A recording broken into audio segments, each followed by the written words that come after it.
मित्रों, क्या आपको पता है कि राजा ययाति ने अपने पुत्र यदु को क्या शाप दिया था?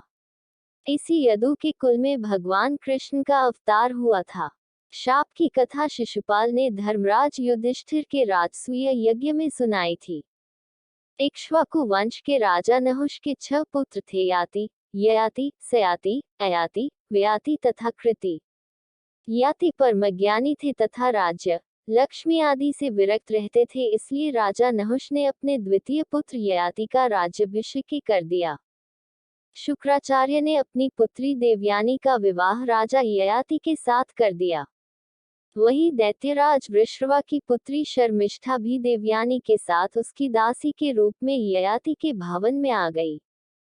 कुछ काल उपरांत देवयानी के पुत्रवती होने पर शर्मिष्ठा ने भी पुत्रोत्पत्ति की कामना से राजा ययाति से प्रणय निवेदन किया, जिसे ययाति ने स्वीकार कर लिया।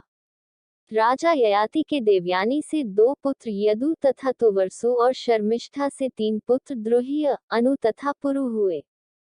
देवयानी को ययाति तथा शर्मिष्ठा के संबंध के विषय में पता चला तो वह क्रोधित होकर अपने पिता के पास चली गई। शुक्राचार्य ने राजा ययाति को बुलवाकर कहा, रे ययाति, तू स्त्री लंपट, मंदबुद्धि तथा क्रूर है, इसलिए मैं तुझे शाप देता हूँ, तुझे तत्काल वृद्धावस्था प्राप्त हो। उनके शाप से भयभीत हो ययाति बोले, हे ब्रह्मदेव, आपकी पुत्री के साथ विषय भोग करते हुए अभी मेरी तृप्ति नहीं हुई है। इस शाप के कारण तो आपकी पुत्री का भी अहित है। ये सुनकर शुक्राचार्य जी ने कहा, अच्छा, यदि कोई तुझे प्रसन्नतापूर्वक अपनी यौवनावस्था दे तो तुम उसके साथ अपनी वृद्धावस्था को बदल सकते हो। इसके पश्चात राजा ययाति ने अपने ज्येष्ठ पुत्र यदु से कहा, वत्स यदु, तुम अपने नाना के द्वारा दी गई मेरी इस वृद्धावस्था को लेकर अपनी युवावस्था मुझे दे दो। यदु बोला, हे पिताजी, असमय में आई वृद्धावस्था को लेकर मैं जीवित नहीं रहना चाहता, इसलिए मैं आपकी वृद्धावस्था को नहीं ले सकता। ययाति ने अपने शेष पुत्रों से भी इसी प्रकार की मांग की, किंतु सबसे छोटे पुत्र पुरु को छोड़कर अन्य पुत्रों ने उनकी मांग को ठुकरा दिया। पुरु अपने पिता को अपनी युवावस्था सहर्ष प्रदान कर दिया।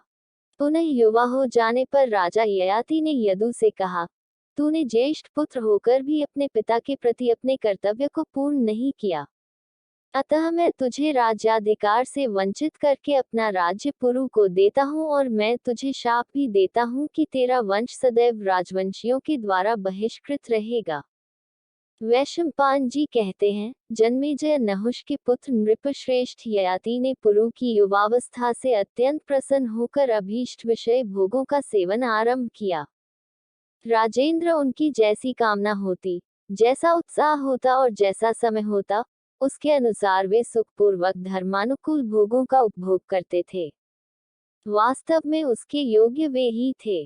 उन्होंने यज्ञों द्वारा देवताओं को, श्राद्धों से पितरों को इच्छा के अनुसार अनुग्रह करके दीन दुखियों को और मुंह मांगी भोग्य वस्तुएं देकर श्रेष्ठ ब्राह्मणों को तृप्त किया। वे अतिथियों को अन्न और जल देकर, वैश्यों को उनके धन वैभव की रक्षा करके, शूद्रों को दयाभाव से, लुटेरों को कैद करके तथा संपूर्ण प्रजा को धर्मपूर्वक संरक्षण द्वारा प्रसन्न रखते थे। इस प्रकार साक्षात दूसरे इंद्र के समान राजा ययाति ने समस्त प्रजा का पालन किया। वे राजा सिंह के समान पराक्रमी और नवयुवक थे। संपूर्ण विषय उनके अधीन थे और वे धर्म का विरोध न करते हुए उत्तम सुख का उपभोग करते थे। वे नरेश शुभ भोगों को प्राप्त करके पहले तो तृप्त एवं आनंदित होते थे, परंतु जब ये बात ध्यान में आती कि ये 1000 वर्ष भी पूरे हो जाएंगे, तब उन्हें बड़ा खेद होता था। काल तत्व को जानने वाले पराक्रमी राजा ययाति एक एक कला और काष्ठा की गिनती करके 1000 वर्ष के समय की अवधि का स्मरण रखते थे। राजर्षि ययाति 1000 वर्षों की जवानी पाकर नंदन वन में विश्वाची अप्सरा के साथ रमण करते और प्रकाशित होते थे। वे अलकापुरी में तथा उत्तर दिशावर्ती मेरु शिखर पर भी इच्छानुसार विहार करते थे। धर्मात्मा नरेश ने जब देखा कि समय अब पूरा हो गया, तब वे अपने पुत्र पुरु के पास आकर बोले, शत्रुघ्न पुत्र, मैंने तुम्हारी जवानी के द्वारा अपनी रुचि, उत्साह और समय के अनुसार विषयों का सेवन किया है।